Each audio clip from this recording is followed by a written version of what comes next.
Hi, everybody. Welcome to One-to-One with One Man, which is a little bit of a misleading title because there's actually a couple of us in the tech department at St. Andrew's Episcopal School.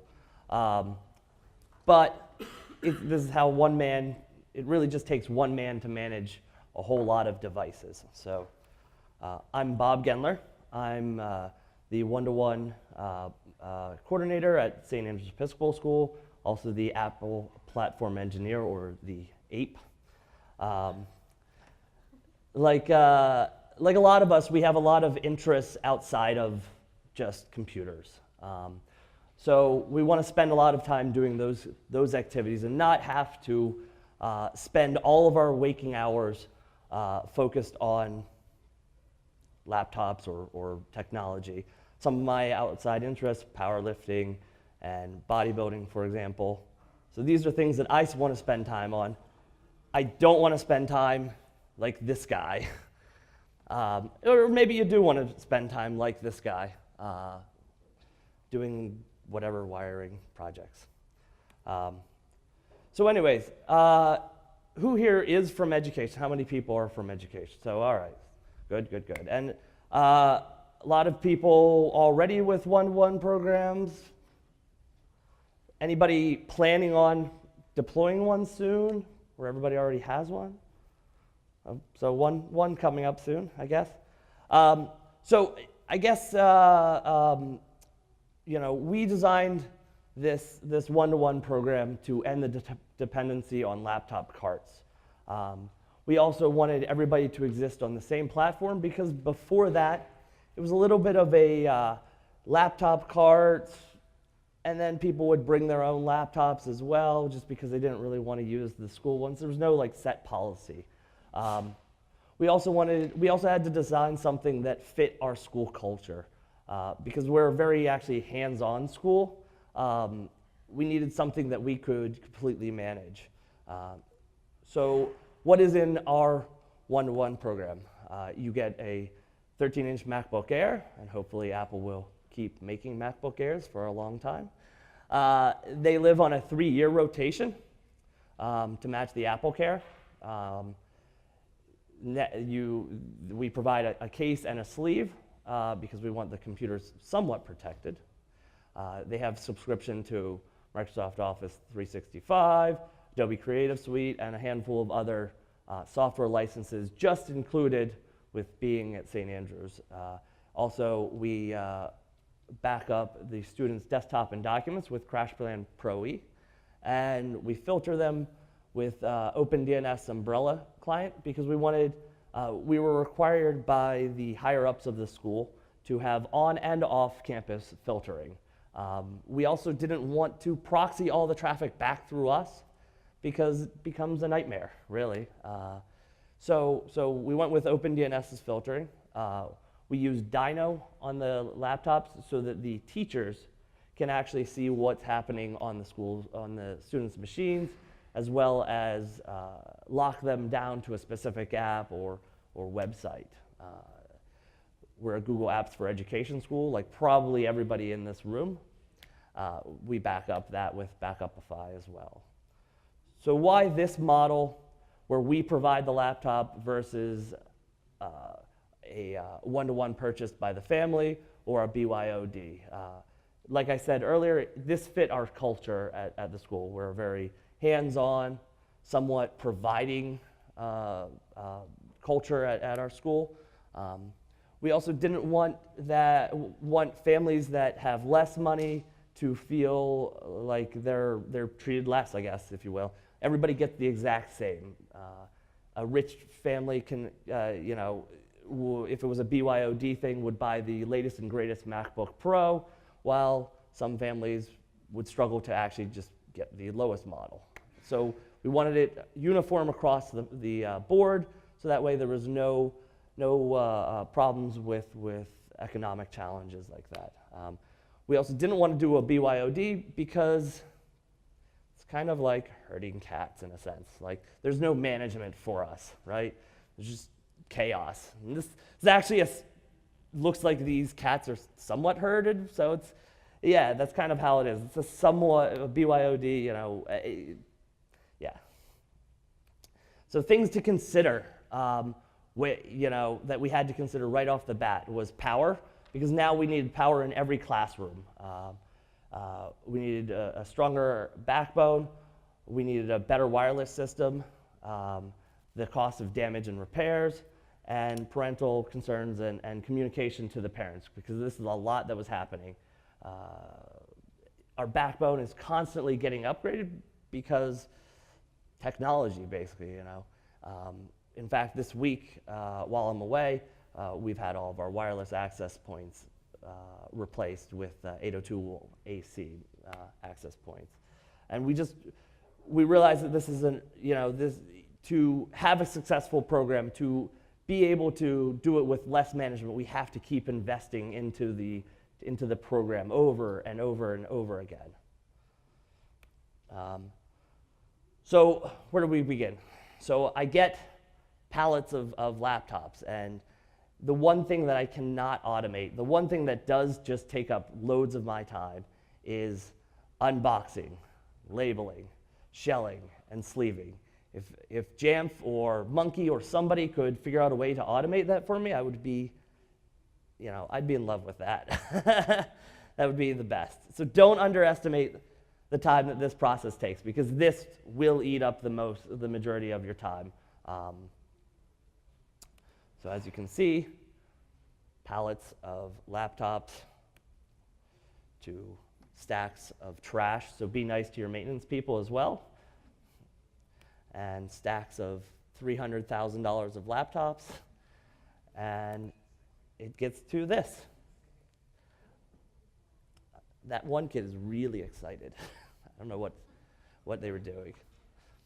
So how do I image them? And this is where it starts to get to the more fun things, the imaging. So sometimes we'll have to do a full image. Sometimes it'll be a thin image. But once we started doing a thin image, try to say that over and over again, a thin image, I saw that it cut the imaging process down to like nearly 3 minutes. So even though 4.5 to 3 minutes isn't a big deal, when you start multiplying that by hundreds, you're talking about hours differences. It just little changes. If you can save yourself, if you can figure out a way to make it just a little bit easier for you, it saves 10 seconds for you. In the long run, you're saving yourself a whole lot of time. So that is the first portion. We're a Jamf shop. We love Jamf. So that is the first portion when it's sort of imaging, and then it goes to the shelf, and where it's checking in and running its enrollment policies and stuff like that. This is where you need network ports. You just need ports everywhere so that you can get that done. And so this portion of it will take like 10 to 15 minutes for us. It's installing different PKGs, different scripts, and the main thing that I think eats up the time here is I have it run Apple software update. So that way, in case the image that I've now spit to it, or that it's come predefined, pre-installed with from out of the box, it's going to get all the updates, because I don't know about a lot of the schools that you guys are at, but students seem to be hesitant on running updates. I know that this may be one of the last times it'll get updates for maybe the entire school year. So I want it to get into their hands the absolute newest possible of everything. So while that's happening, then you can just kind of sit back and have a few. It's root beer, so it's not against the rules in a school.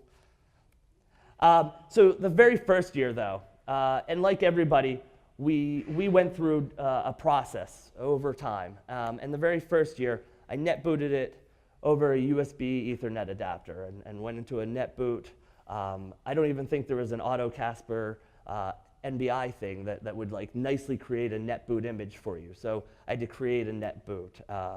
And this was just like 75 machines. And kind of like it says, we were baking the full OS in. Everybody got Microsoft Office and Adobe Photoshop at that time. So we were baking those into so it was like a mix of a monolithic and modular because we'd also spit some pieces. So that can kind of, in a way, in some senses, doing a little bit of a monolithic can save you a little bit of time because if you know that everybody gets this one thing, it may make it actually a little quicker to bake it into a sort of an image if you were to do a full image. Anyways, so this was like 75 machines. It would take 30 to 45 minutes for that first portion, and another 15, 20 minutes for it to check in and run the policies, and this took like a week and a half for like 75 machines. And I thought I was like a rock star because previous to that it was like Apple System Restore I would use and have to like do it one by one. So I thought I was awesome by like getting 75 machines done in like a week and a half. Nobody could do it faster than that. So this was year one. As you can see, I could get 15 machines done on this shelf that we built. It was great. It still exists today. So year two, we did the same thing, except for now it was Thunderbolt adapters. I think they existed that first year, but Apple wasn't even really like fully supporting them. So I highly suggest getting a whole lot of those Thunderbolt network adapters if you're dealing with Airs, if you're doing with MacBooks. I'm sure there's 42 adapters you need to get to that, but you really should get the fastest connections to save you those few minutes. So year two, it was the same basic thing, except now faster. So now it was like 20, 30 minutes, maybe 45 minutes from out of the box or whatever to shelf and ready.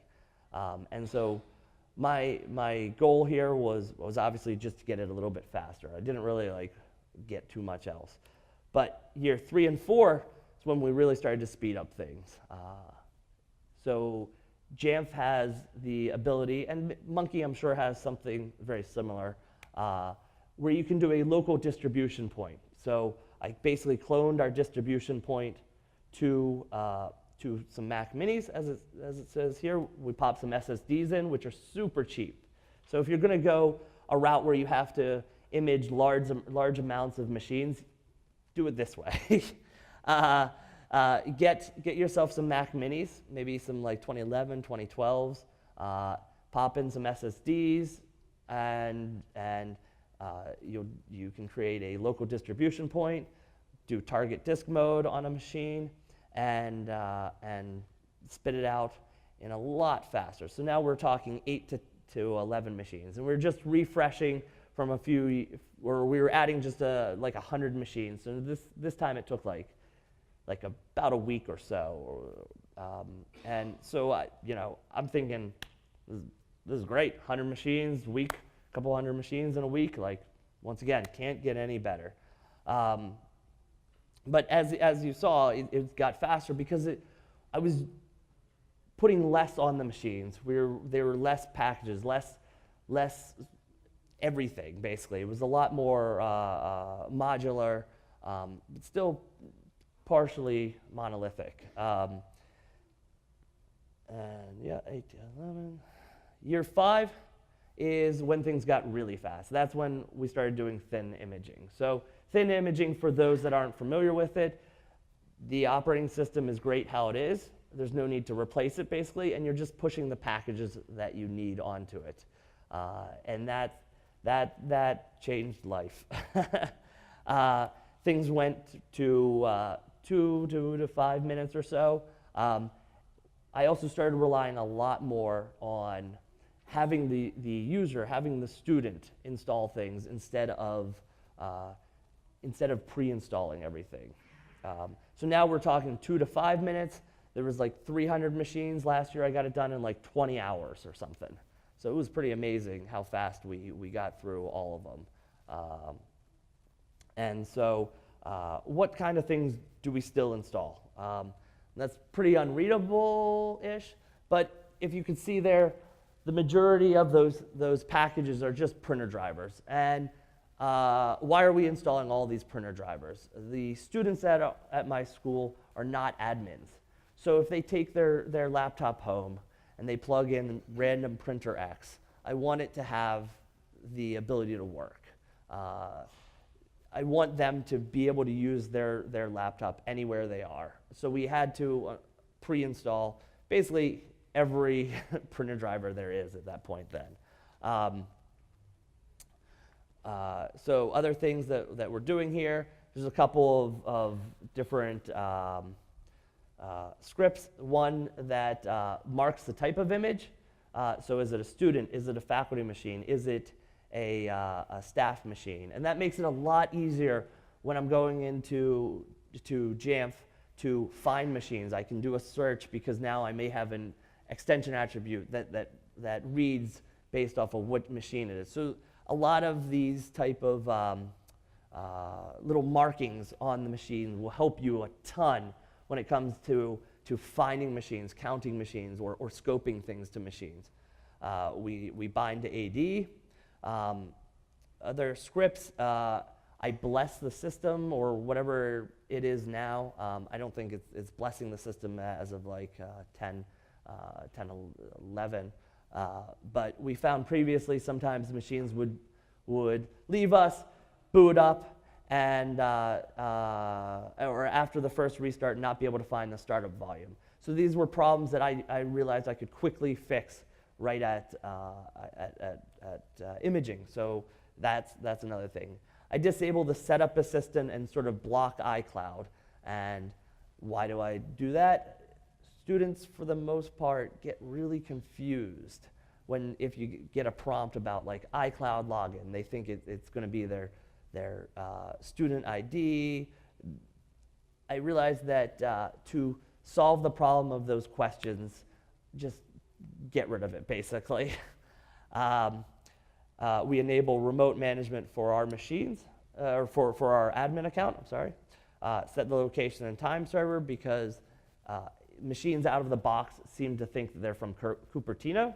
And if you don't tell them, sometimes they're continuing to think they're not in Washington, D.C. We also set gatekeeper, and this is like a controversial kind of thing in a sense that I do, but I actually disable gatekeeper. And the big reason is since they're not admins, there are too many prompts that they'll get about they're not able to run this because it's not a trusted source or whatever the exact error message is. And it's just, once again, solving problems that are going to come and arise. The less I see people, the more I know my job is working correctly. So solve these problems quickly out of the box from the initial point. We download the latest Firefox, or I have a script that goes out and downloads the latest Firefox, Chrome, Firefox, what else is there? Skype. It goes and gets these off of the website because those URLs, find applications like these where the URL doesn't actually change, because now you can write a script to go and always just grab the newest. You don't have to continuously update what's in your repository. We remove Keynote, Pages, Numbers, and GarageBand. We don't want people distributing Keynote files instead of when they need to be sending off a PowerPoint. It's happened before to board members and stuff like that. So once again, to solve problems, we just started removing it. People can go and get it from the App Store, but if they're smart enough to go and get it from the App Store, they probably kind of know how to use it more than the lowest level user who's just going to send off a Keynote file when they should be sending off like a PowerPoint or something. I also created a St. Andrews folder in USR Local, and this has things like our logo, different tools like Cocoa Dialog that I may be using later on down the road for different scripts. And so I really suggest finding like a hidden directory like that and popping your school tools of sorts into there. This is very helpful down the road. It's kind of forward thinking. Login scripts. So I wanted the machines to be as zero touch as possible, as much configuration as possible from the minute they log in. So when they log in, it goes and it populates Jamf Pro information like the owner, email address, and department. So it'll go and read the current used in logger. Or current?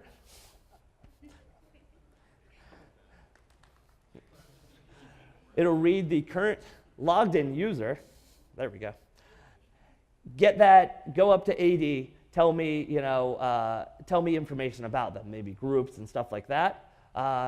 If they're a member of the correct group and their faculty staff, make them an administrator. If they're a student, we're going to go and get their graduation year, and then we're going to push it off to Jamf Pro and populate the user and department and email address. Another thing that happens right on boot is we install CrashPlan. It writes early on. It writes the configuration, custom configuration with the group and membership ID that it needs. Goes on and downloads. Once again, it was another thing I realized that our local CrashPlan server, that it serves up the version of CrashPlan that it needs.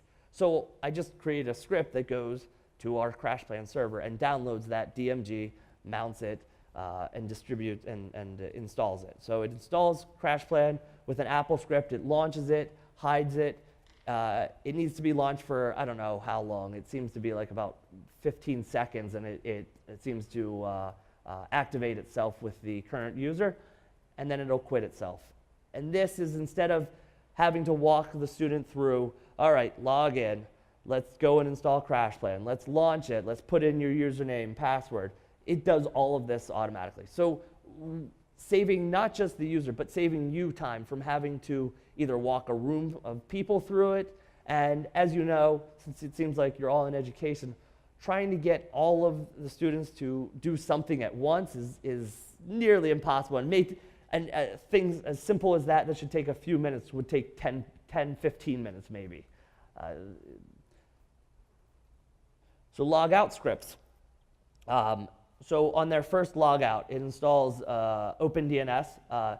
These were things, and Dino, these were things that require a reboot or a logout to enable. So I couldn't have them run on login because it would then want to log them out or reboot the machine immediately. So these two things run right at log out. And like it says there, it's a policy. It pushes the package. It has a configuration and runs on logout and installs. It's pretty simple. Another one, but this logout script, the update out-of-date applications, actually runs every logout. And so I have a individual smart group. Is Chrome out of date? Is Skype out of date? Is Firefox out of date? A couple of these applications that seem to update themselves once an hour, maybe even more frequent. I'm sure while we've been in here, there's been an update to like Firefox. They're on like 52.4 thousand or something, I don't know. So then there's a combined smart group that has, are you a member of any of these 3 smart groups? If you're a member of any of the individuals, run a policy that corresponds to it and maybe goes and downloads Firefox and installs it. Then, if you were a member of the overall group, run a recon policy to update the inventory. So that way, it's only updating the inventory once instead of 3 or 4 times, however many applications you put in the full thing, and gets them up to date and good. There are some other little ongoing scripts that I have. If I identify an issue, I may push out some sort of ongoing script to fix that issue. One of them being kind of making a student a power user. So as you know, the standard user is kind of useless. It's really locked down. So a student, as a general standard user, wouldn't be able to change wireless settings. They wouldn't be able to add a printer. A whole bunch of little things that are pretty useful, especially if you go home with your laptop and we let the students take them home. So I wanted to be able to make them a power user, but it seems like with almost any security update, I feel like it's reverting permissions back to the very standard user. Maybe they're getting locked out of the network system preference. So an ongoing, maybe once a month thing I have that runs is sort of upgrade them and make sure the permissions are upgraded. And you can do that there's the security command with the authorization database. There is a lot of information out there on the different groups that you want to, and options to flag with that. So there are other certain apps that may update regularly that aren't as critical as say, keeping Chrome or Firefox up to date. Something like an Adobe Reader, that gets an update every so often. Why are we using Adobe Reader even though they have preview?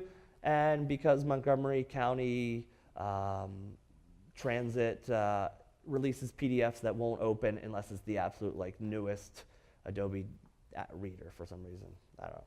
But that's, we're in Montgomery County, so people need that piece. So we give the,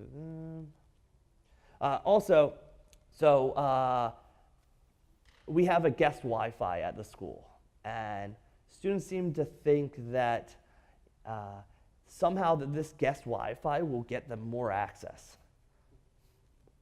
I can't understand why, but they'll go and connect to it. And the guest Wi-Fi actually does the opposite. It restricts their access a lot more.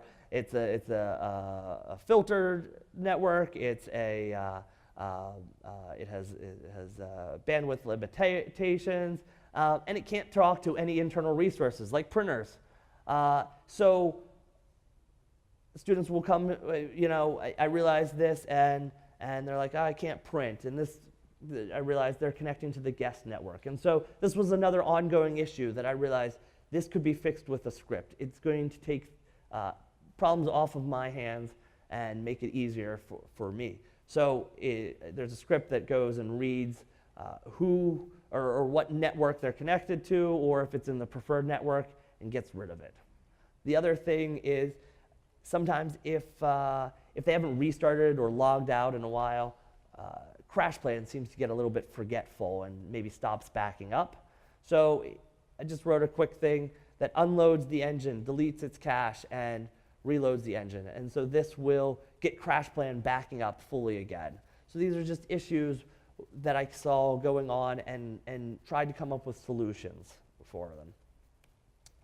Configuration profiles, we use a lot. We use them, I don't want to say a lot of them, but maybe that's a lot for some. But we use them, they're one of my favorite things basically, is so we set a printing profile.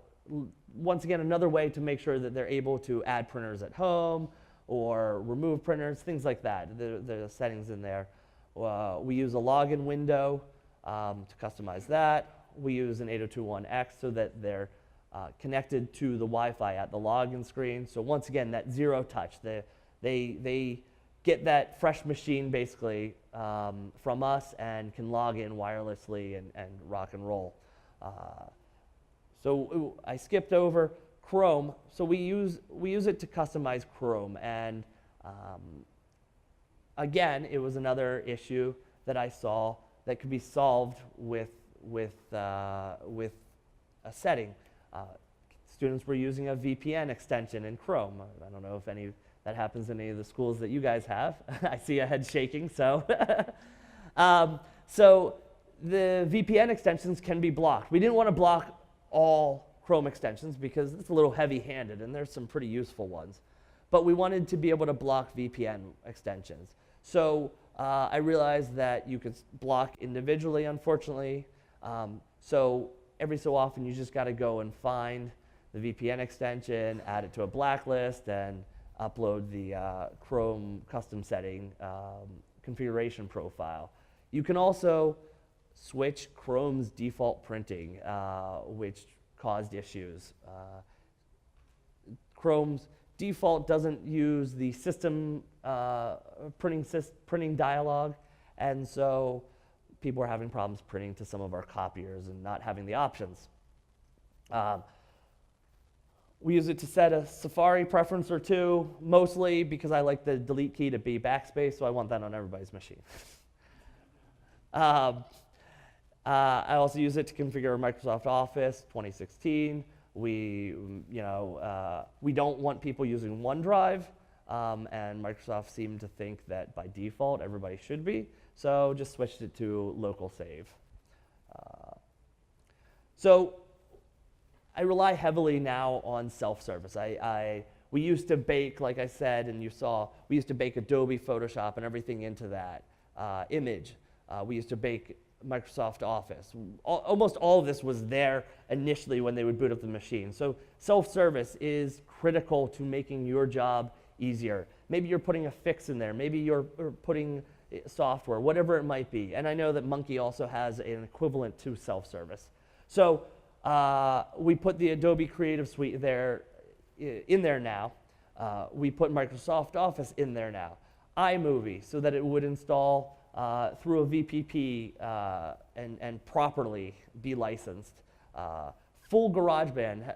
That, if you've ever noticed, GarageBand wants the administrator password on the initial launch, which is pretty useless when you're a standard user and not an administrator. So I had to package up the full-blown, like 10 gig every loop and nonsense GarageBand so that it would work without pestering the students. So that's in self-service. We have educational software, Logger Pro, Mindstorms, interactive projector drivers, Google Drive, Dropbox.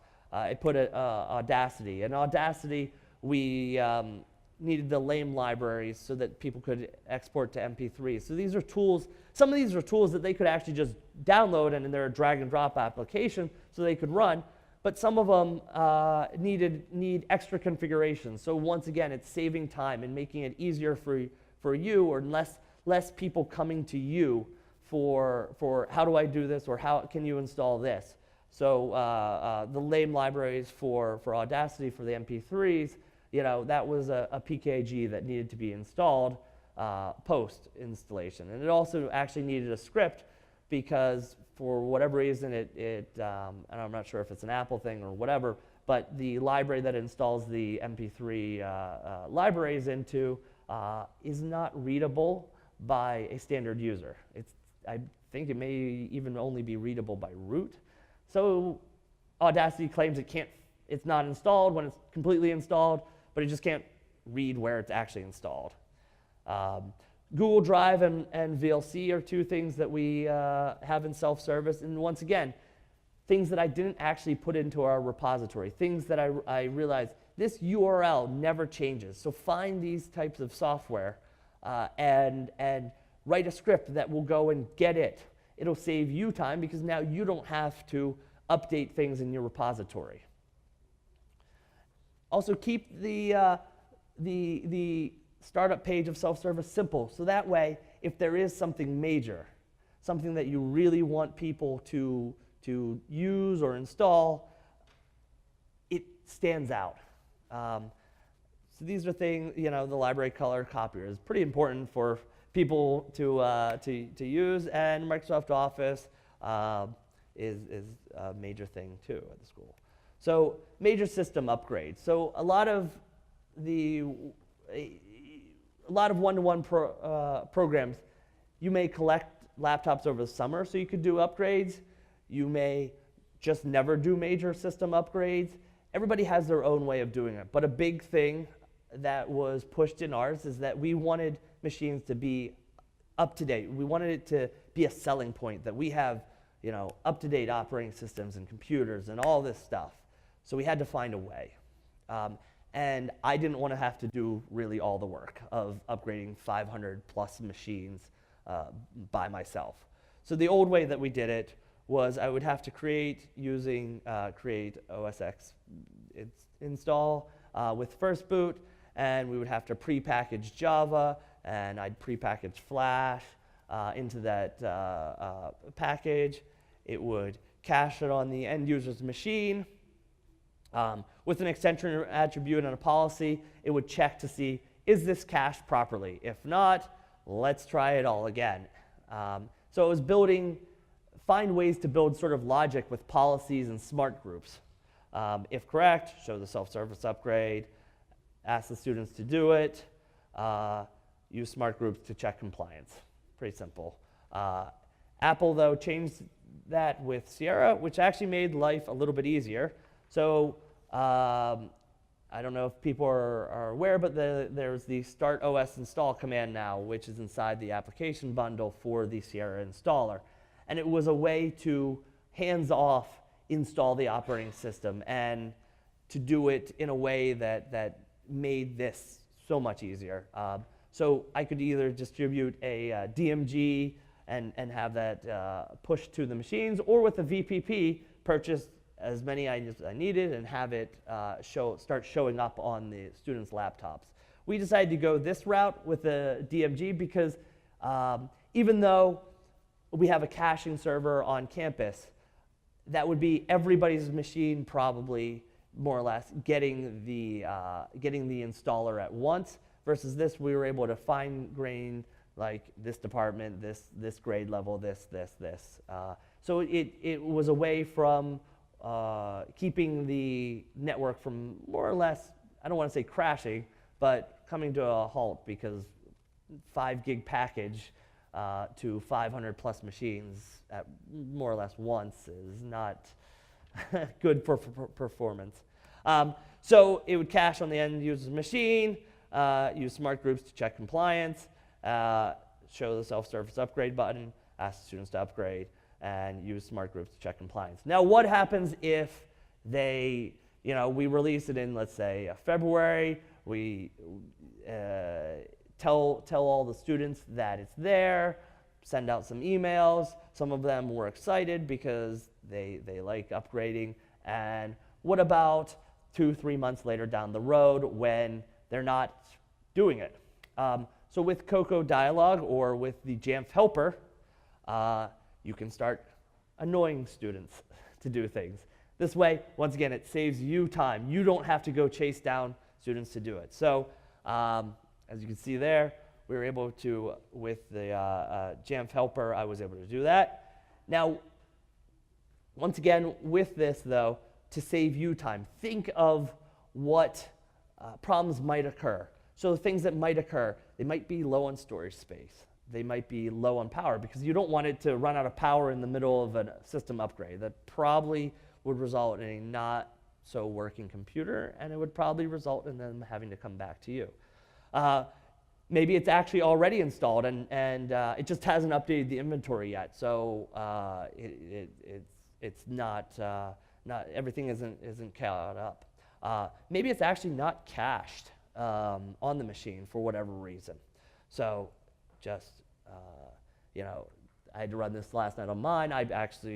We don't have it that high of a requirement, but you get the idea that it have it tell them why.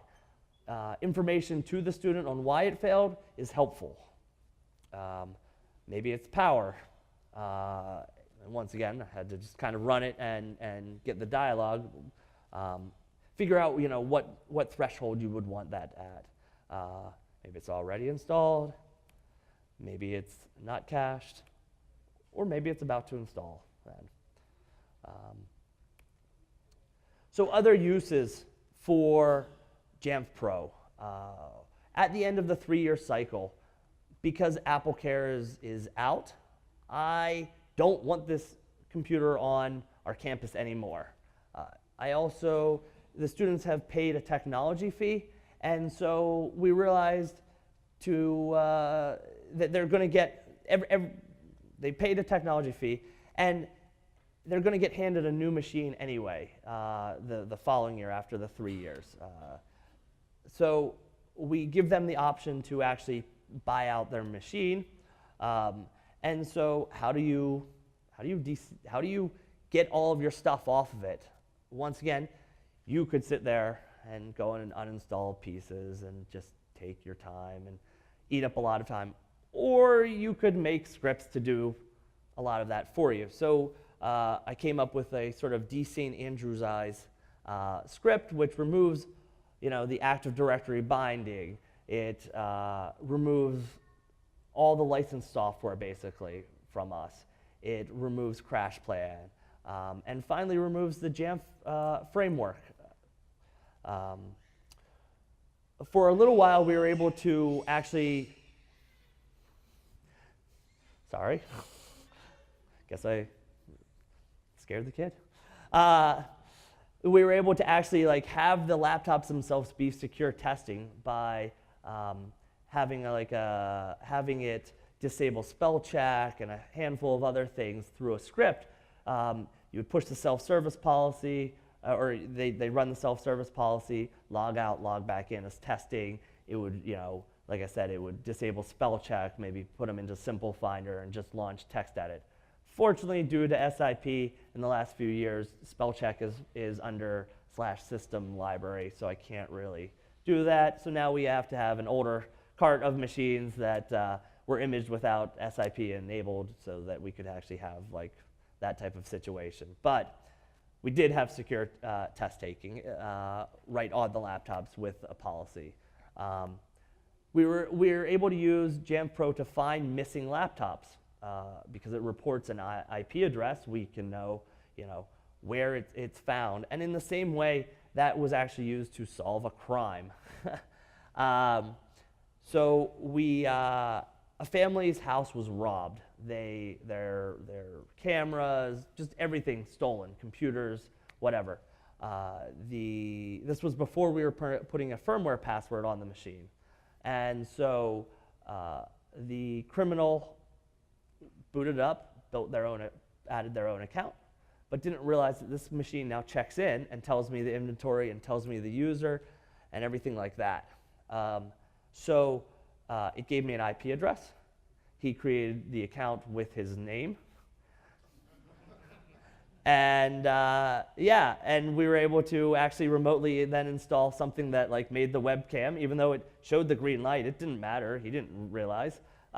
Take a picture of the guy as well using it.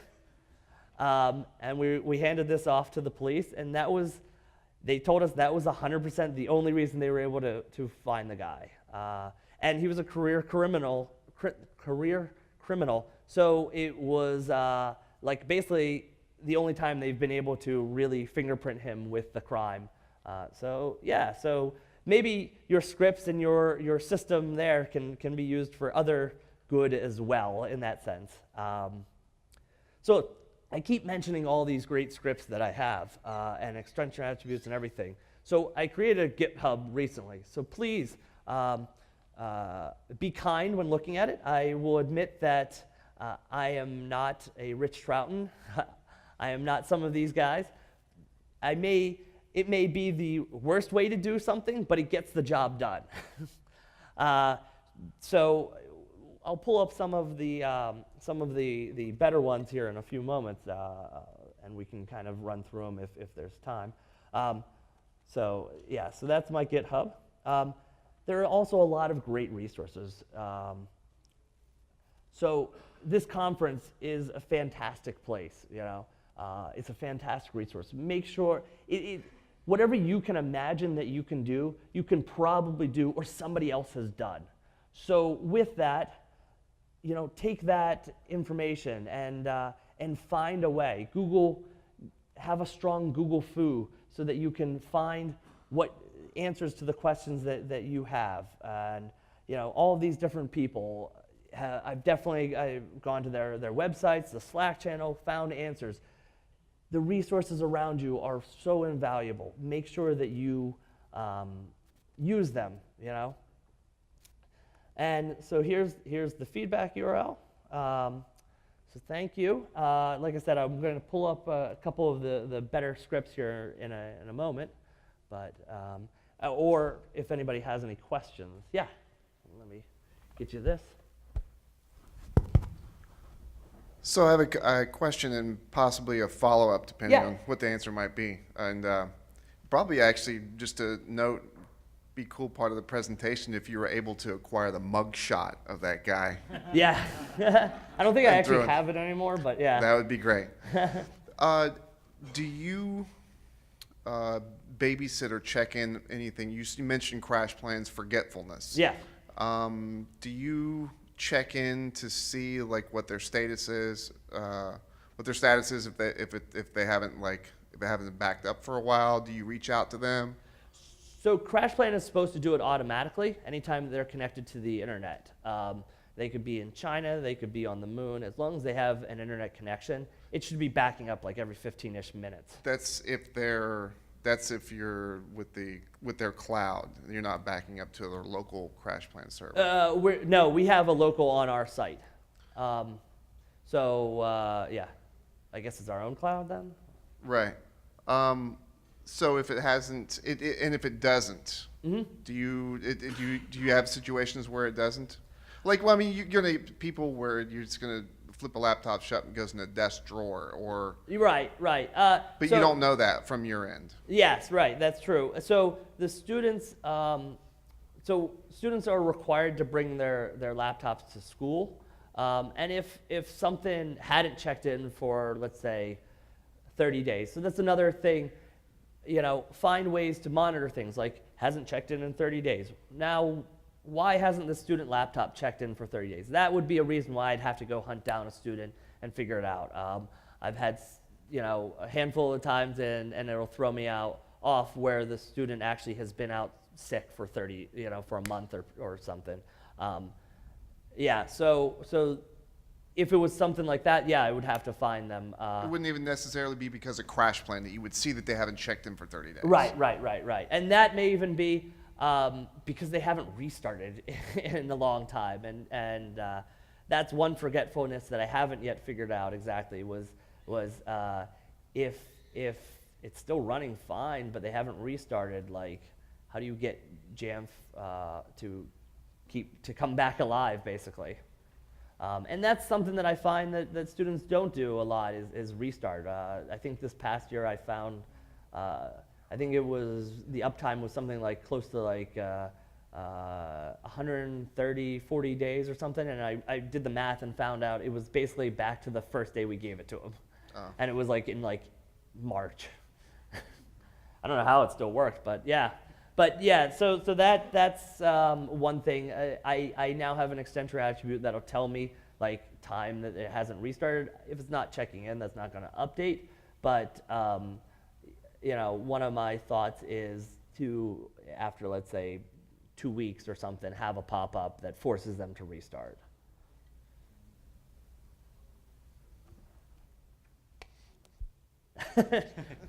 Nice catch. Thanks. This year is our first year of doing thin imaging with our Macs, and it's not so easy to say. No, it really isn't. But the way that I've done it so far is just with a daisy chain set of policies, and because we don't have a whole lot of packages that need to go on them. Really, the only package that we need is for a BigFix client, and then it does all the third-party software from there. And I'm wondering if in your experience, have you done anything similar to this, and have you found imaging, Casper imaging or pre-stage imaging, easier to accomplish this? The Casper imaging, yeah. So I take it you're taking it out of the box, and then like you said, you're daisy chaining it to like another machine. No, actually, we use DEP. Oh, gotcha. Yep, and as soon as it connects to the internet, it says this device is configured, and then it enrolls, goes through the policies, and then it's ready to hand out. So that's my goal for this summer, is to figure out a way to do DEP with us. So that is definitely probably the easier way, to be honest, of doing things, because it becomes even less hands-on for us in this room. The problems with DEP for us is that we have a naming convention, and it's hard to name a machine based off of an inventory sticker I've stuck on the bottom. I can't have it read what I've stuck on the bottom, unfortunately. So that's but if you don't have that issue, then that would be the best way for sure. By just at DEP, it checks in and starts running things like maybe at first boot or first login or whatever. Yeah. Well, the naming was the toughest part that I had to get working, because we have kind of a weird scheme where we have a script that pulls the computer name out of DNS, and then assuming that all worked right, then it binds an AD, presumably with the same name, but it did some weird things as the policies were going through. So that's why I was wondering if the imaging might be a better way to go with that. Yeah, so a year ago I talked to a representative at Jamf, and just talking to people through this conference, it seems like when naming is an issue, imaging is the easier way to go, because there's just too many things that, or through Casper imaging or whatever is the easier way to go, so that way it just gets on there correctly. Like otherwise, there's too many places where holes can appear and bugs start happening. Like, yeah. Just because I ended up with a lot of machines enrolled as either no name or MacBook Pro. Yeah, and that's going to be my issue, I think, when if I try to do it this way. And yeah. Any others? No. Oh. Other side. There you go. Are your scripts on GitHub, and can you share that? Yeah. So yeah, I wanted to pull up the GitHub. Let's do this. Let's go like that. GitHub. Yeah, because there's a couple that I was saying.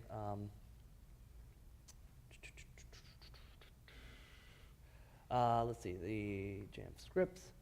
And for example, where are you? Department, set, what? Can't find, location, set, faculty, staff, admin. One of the ones that I wanted to show a simple way that I can't seem to find now. Where is it? Where is this dumb thing? Maybe it's under here, because it's technically that. Oh yeah. All right. So yeah. So like I was saying, with setting the username automatically into, that is so unreadable. Hold on. Let's see if we. Oh, much more readable. Can we do it that?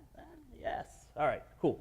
So I this is a little bit long way of doing things, because I started playing with the API, but this reads the current user. So reading what's in Dev Console is so useful, man. It'll get you exactly who's logged in. And so it goes and it reads off to our Active Directory and gets all the full-blown information. And then you can put it up into Casper, into Jamf Pro, either using the API, or an even simpler way was, let me pull it up real quick. Somehow I don't have, actually I don't want to pull it up there. Using the recon command, you can actually say like recon dash username or dash user or real name dash department, and it will also go and populate that with the recon command. So it's kind of, this was more me taking a script that I already knew the outcome and learning how to use the API with it. But anyways, yeah, so that's one good one. Back to the API, scripts. So like I was saying, the simple crash plan just unloads it, deletes its yeah, still readable, deletes its thing, and relaunches it. So if you learn kind of what a lot of your software is doing out there, and where how it's running, you can figure out how to manage it or how to troubleshoot it, right? So I realized that there was a crash plan engine happening. What happens when I unload it? I was able to just follow the trails basically to get to it. The same went for to make sure that OpenDNS, the filtering, was actually installed and running, right? So it watches for a process, and it's not the best because since Jamf isn't like 100% live, but it watches at that recon, is the process running. If the process is not running, reinstall OpenDNS and make sure that it's installed or get it running. Same with Dino, which is the application that the teachers use to manage sort of their classroom. Let's see, what are some other good ones? So sometimes, so the way I just kind of, it forgets to back up, or it gets gunked up, or something happens where CrashPlan, so CrashPlan forgets, like, in the sense that it might go 30 days without, or 10 days, or whatever, however many days without a backup. And there's no, it's not that they're out of, like, storage space or any good reason why it hasn't backed up. Even going into the application and clicking start backup, it just doesn't seem to want to start backing up. So yeah, that's kind of its forgetfulness. Yeah. Oh, yeah, here. Sorry. So when you run this script, Yeah. basically it's uninstalling CrashPlan.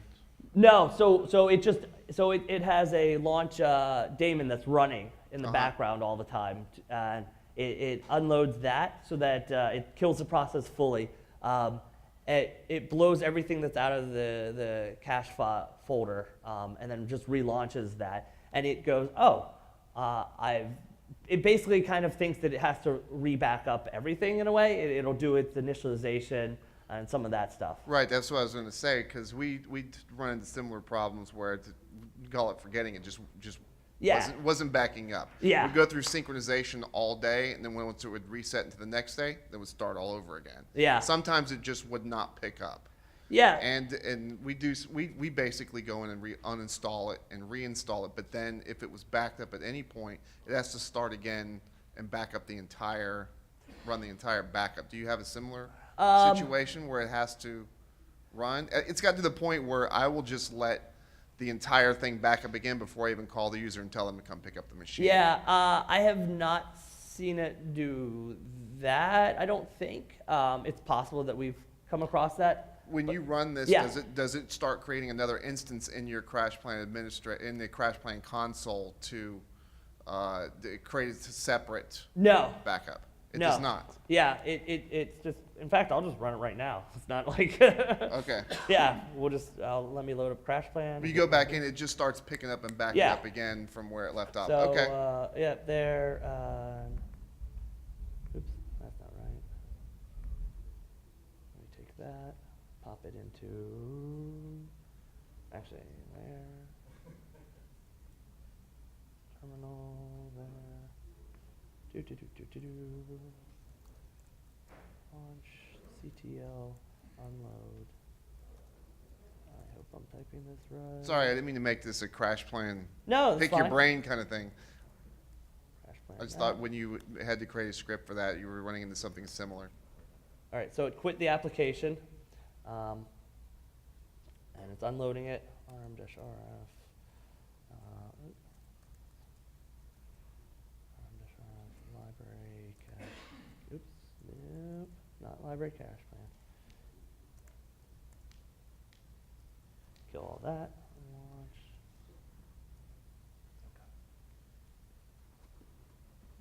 Relaunch its agent.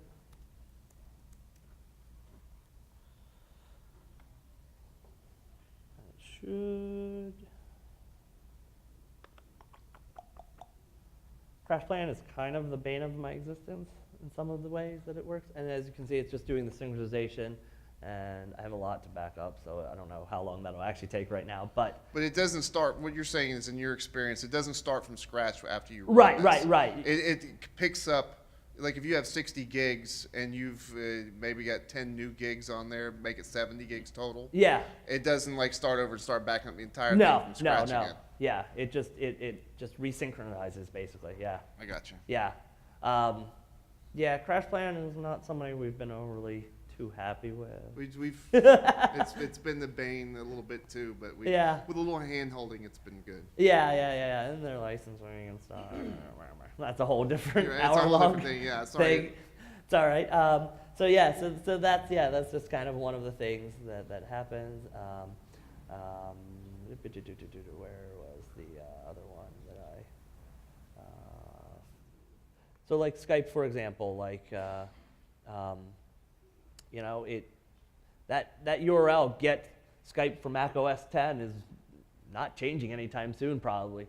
So find these softwares and find these kinds of software instead of putting them into your repo. Yeah. Oh. Where? Straight across. Yeah. So why aren't you using auto package? No. I've played with auto package some, and I know that there's auto package to JSS. And I did play with that for a short period of time. I don't know, something wasn't kosher with it, and maybe if I played with it now, they've fixed a couple of the issues because that was like 2 years ago. But like Google Earth, for example, it was trying to update Google Earth every like check-in or something. Like there was just something that was wonky about it. So I'm not using auto packager. I have for some apps when like some of the Adobe things, it's definitely like a superstar to get a useful package of it instead of Adobe. But yeah, find tools like that. Like Auto Packager is great. And if it's working for you, Auto Packager JSS to the JSS is even better. It creates the smart groups and does a lot of the stuff that I've kind of done as well. It just didn't work out for us. And you have to find what works for your environment. Like some people probably think that this is like insane, like just getting the absolute newest and having that being on a machine, because like who knows, does it work? We're in a school, so it's not as critical on some of these applications as it might be for a business with money-making employees of sorts. Yeah. There you go. Yep.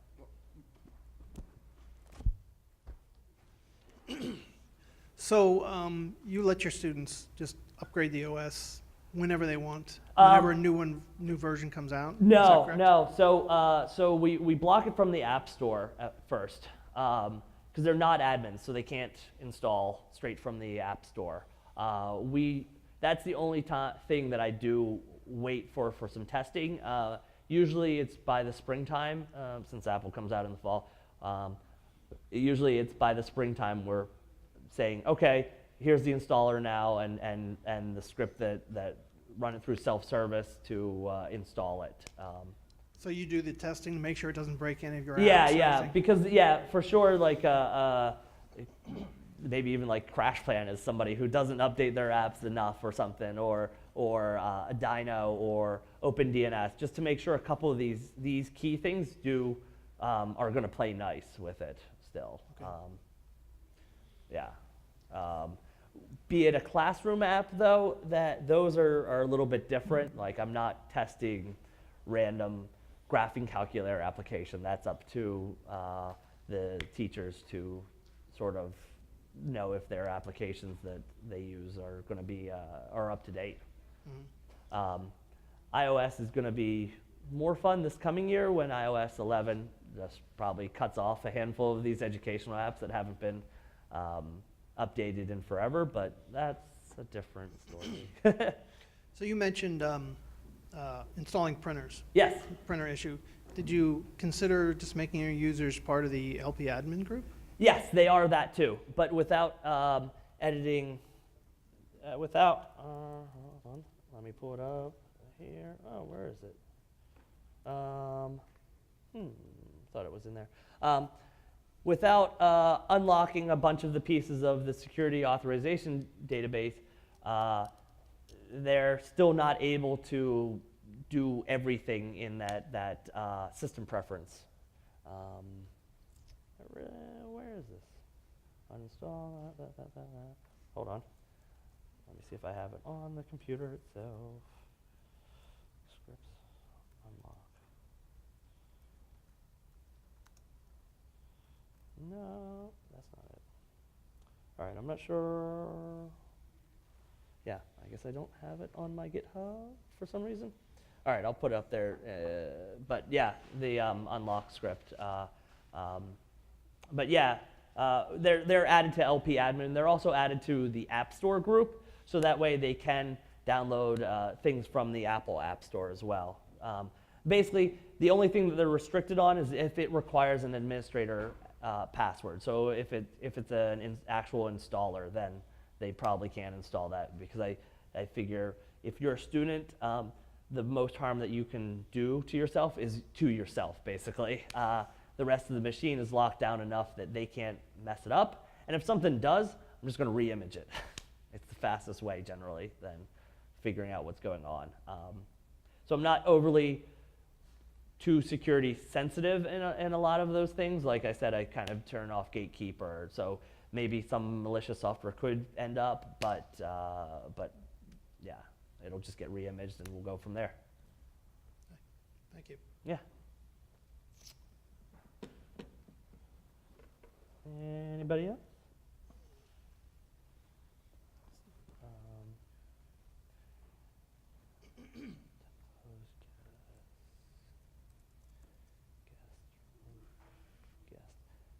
Here was the one that I was kind of saying, like, it goes and finds our guest network. You know, you could also use this for other sort of networks of sorts that you would not want students connecting to. Maybe some of these like weird random public Wi-Fis that don't actually go anywhere, that are in like airports or something, I don't know. But you could have it, yeah, just go and find it and remove the thing.